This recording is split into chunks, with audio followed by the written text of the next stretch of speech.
Good morning. I'm Sarah Pruitt from Milwaukee, Wisconsin.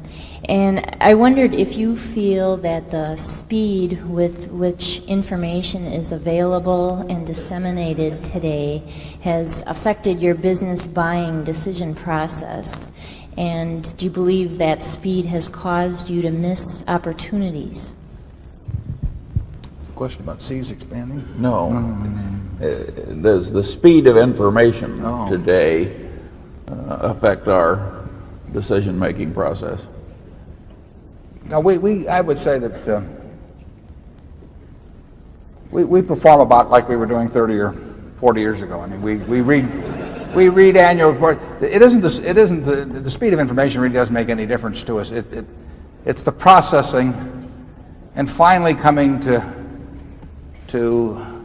some judgment that actually has some utility. That is, that it's a judgment about the price of a business or a part of a business, of security, versus what it's essentially worth, and none of that involves anything to do really with quick information. It involves getting good information, but usually it's not. We're not looking for needles in haystacks or anything of the sort. You know, we like haystacks, not needles, basically, and we want it to shout at us.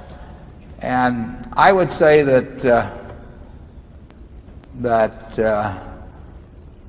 well, virtually everything we've done has been reading public reports and then maybe asking questions around to ascertain trade positions or product strengths or something of that sort.